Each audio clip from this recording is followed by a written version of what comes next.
بخاری صاحب آج Pakistan policy institute میں بلاول بھٹو نے تقریب سے خطاب کرتے ہوئے کیا کہا ہے وہ سنتے ہیں، پھر آپ سے اس پہ کمنٹ لیں گے.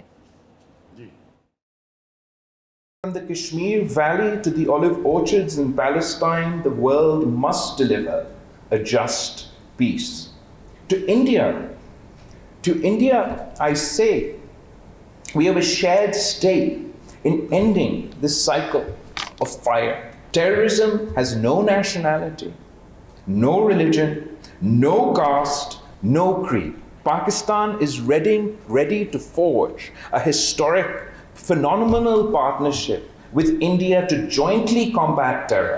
All it requires is for India's leadership to step down from the high horse that is galloping its republic towards the abyss. Pursue peace with Pakistan. Stand shoulder to shoulder with you in this fight, but we will not cut and run. We will invest in a new Marshall Plan for Afghanistan and for Pakistan to ensure that future generations are not lost to the menace of terrorism. We still fight because the alternative is to surrender, and surrender is not a word in the Pakistani. جی بخاری صاحب، ایک عرصے سے افغان سرزمین جو ہے وہ دہشت گردوں کے لیے سیف ہیون بنی ہوئی تھی. متعدد بار پاکستان نے کوشش بھی کی مذاکرات کرنے کی، لیکن افغان حکومت جو تھی، طالبان، اس کے لیے جو سنجیدہ دکھائی نہیں دے رہے تھے. کیا لگتا ہے کہ اب ریسنٹلی جس طرح سے چائنا اس معاملے میں انوالو ہوا ہے اور اس نے میڈیٹ کروانے کی کوشش کی ہے، اب اس مسئلے کا کوئی حل نکل سکتا ہے؟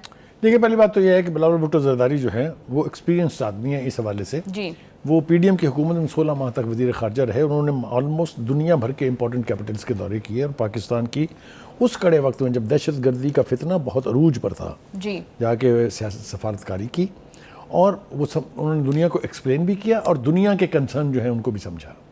اسی طرح سے اب وہ ایک اہم وفد لے کے باہر گئے تھے پاک بھارت جنگ کے بعد سے، اور وہ جنگ ہی اس بنیاد پر تھی کہ دہشت گردی کا واقعہ ایک ہوا تھا جس پر ہم پر الزام ڈال دیا گیا. جی، تو دہشت گردی کے اوپر میں سمجھتا ہوں کہ بلاول اب ایک اتھارٹی بنتے جا رہے ہیں، اس لیے وہ جو کہیں اس کی امپورٹنس تو اپنی جگہ ہے. وہ 2-3-4 باتیں کہہ رہے ہیں. جی، ایک تو وہ یہ کہہ رہے ہیں کہ جناب اگر تو ہمارے آپشنز کا کوئی پوچھے، ہمیں یہ جدوجہد یا یہ جہاد جو ہے دہشت گردی کے خلاف یہ جاری رکھنا ہے، کیونکہ اس کا دوسرا عمل ہے سرنڈر، اور ہم تو سرنڈر کرنے کے عادی نہیں ہیں. ایک طویل عرصے سے ہم یہ جنگ لڑ رہے ہیں. ہم نے دنیا کی خاطر بھی یہ جنگ لڑی، اپنی خاطر بھی یہ جنگ لڑی، اور بے پناہ قربانیاں دی ہیں. میرے خیال سے اس کا یہاں تذکرہ کرنے بیٹھیں گے تو پورا پروگرام کا وقت جو ہے وہ گزر جائے گا. وہ یہ کہہ رہے ہیں افغان حکومت سے کہ بھائی آپ اپنے وعدوں کا پاس کریں. آپ نے خون سے لکھ کے ایک معاہدہ کیا تھا دوحہ میں امریکہ کے ساتھ بیٹھ کے. ہمیں تو آخر میں آپ نے ہندوستان کے انفلوئنس میں آ کے اس سے علیحدہ کر دیا تھا، لیکن آپ نے عہد کیا تھا کہ آپ افغانستان کی سرزمین کو کسی دہشت گردی کے لیے اور خاص طور پر پاکستان کے خلاف استعمال نہیں ہونے دیں گے. آپ نے اپنے ایک دعوے کا پاس نہیں رکھا. آپ نے وہاں داعش کو اجازت دی، آپ نے وہاں ٹی ٹی پی کو اجازت دی، آپ نے وہاں دیگر تنظیموں کو اجازت دی. نہ صرف اجازت دی بلکہ ان کو اسلحہ مہیا کرایا، ان کی فنڈنگ جو ہے اس کو انشور کیا، چاہے وہ امریکہ سے آ رہی تھی، چاہے وہ اسرائیل سے آ رہی تھی، چاہے وہ CIA سے آ رہی تھی، جس سے بھی آ رہی تھی.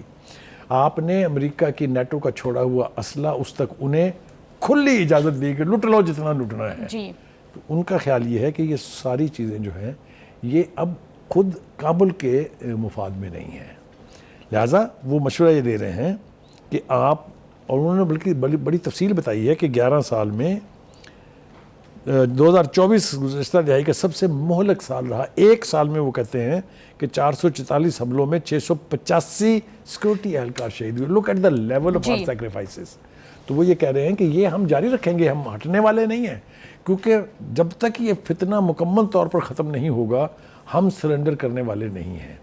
تو جو تقاضے انہوں نے کیے ہیں حکومت سے، اپنے کابل گورنمنٹ سے، وہ نہ صرف یہ کہ جائز ہیں بلکہ ان کے اوپر عمل درآمد ہونا چاہیے. جس طرح آپ نے اشارہ کیا کہ جو ملاقات 3 وزرائے خارجہ جو ہمارے تو خیر وہ ڈپٹی پرائم منسٹر بھی ہیں ان کے بیچ چین میں ہوئی، that is a turning point. اس کے بعد جو 2-3-4 چیزیں ہم نے کابل گورنمنٹ کی طرف سے ہوتی دیکھی تو ایک ریلیف سا ملا ہے ہمیں کہ شاید اب حالات بدل جائیں گے. پہلی بات تو یہ کہ انہوں نے ٹی ٹی پی اور داعش کی قیادت کو یہ کہا کہ کسی کو یہ حق حاصل نہیں ہے کہ ہماری سرزمین سے پاکستان کے خلاف جہاد کا اعلان کریں، کیونکہ جہاد کا اعلان صرف امیر کر سکتا ہے، which mean the head of the Taliban government in Kabul. ایک جی دوسرا ہے کہ انہوں نے کہا کہ آپ یہ بارڈر جو ہے پاکستان اور کابل کا اس سے پیچھے ہٹ جائیں. اور ہماری اطلاعات یہ ہیں کہ ان کی بہت ساری گاڑیاں، ان کے بہت ساری بکتر بند گاڑیاں، اس کے اوپر قبضہ بھی کیا انہوں نے اور وہاں سے ان کو پش کر کے پیچھے لے گئے. No these are healthy science. جی دوسری بات یہ ہے کہ وہ جو ہماری خواہش ہے یہ کہ یہ افغان مہاجرین گھر واپس جائیں، دستاویز لے کے پھر واپس آ جائیں، یہاں پر ہی کاروبار کریں، یہاں پر سب کچھ کریں. لیکن یہ نہیں کہ آپ کا نہ کوئی عطا پتہ ہو بالکل اور نہ آپ کا کوئی والی وارث ہو اور آپ یہاں سب کچھ کرتے رہیں. کیونکہ جو بہت سارے دہشت گردی کے واقعات ہوئے ان میں افغان نیشنل ملوث نکلے. جی بخار صاحب، ایک اور بڑی امپورٹنٹ بات بلاول بھٹو نے کی، انہوں نے بھارت کو دعوت دی ہے کہ دہشت گردی کے خلاف ہمارے ساتھ شراکت داری کریں. یہ بہت پہلے کی بات ہے، انہوں نے ریپیٹ کی ہے. جی انہوں نے اس پورا جو وفد لے کے گئے تھے اس دورے کے دوران اہم ترین بات یہی تھی کہ جس دہشت گردی کا شور آپ نے اب مچانا شروع کیا ہے اس سے نپٹنے کے لیے ہم آپ کے ساتھ تعاون کرنے کے لیے تیار ہیں. یہی نہیں بلکہ انہوں نے تو یہ کہا کہ آئی ایس آئی اور را مل کے جی ایک ایسی کوئی یونٹ بنا دیتے ہیں جس سے اس دہشت گردی کے فتنے کو ایڈریس کیا جا سکتا ہے. تو انہوں نے تو بڑی اوپن آفر دی تھی، لیکن ہندوستان جو ہے نا آپ کو پتہ ہی ہے کیونکہ ان کا تو سارا دار و مدار ہی اس قسم کی تخریب کاری کے اوپر ہے. چاہے وہ اجیت دوول ہوں، چاہے وہ راجناتھ ہوں، وہ سب مل کے صرف پاکستان کو بلیڈ کرانے کی کوششیں کرتے رہتے ہیں اور پاکستان کے ہر دشمن کو اپنا سب کچھ دینے کے لیے تیار ہیں. یو نو وٹ آئی مین. میں اس کی تفصیل میں جانا نہیں چاہتا ہوں. جی بخار صاحب، اس دفعہ کیا لگتا ہے بھارت اس کا کوئی مثبت جواب دے گا؟ دیکھیے بھارت نے آج تک پاکستان کی کسی تجویز کا مثبت جواب نہیں دیا ہے.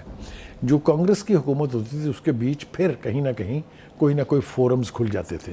This was during the Kabul government کے یہ جو واگا کے ذریعے جو تجارت شروع ہوئی تھی، یہ بھی تو کانگریس تو ڈوسائل ہے اس حوالے سے، بی جے پی اور آر ایس ایس. جی یہ جب تک دو حکمران ہیں بھارت میں، پاکستان اور انڈیا کے بیچ میں امن کی توقع رکھنا جو ہے یہ عبث ہے. میرا نہیں خیال کہ اس کے امکانات ہیں بہت جلدی.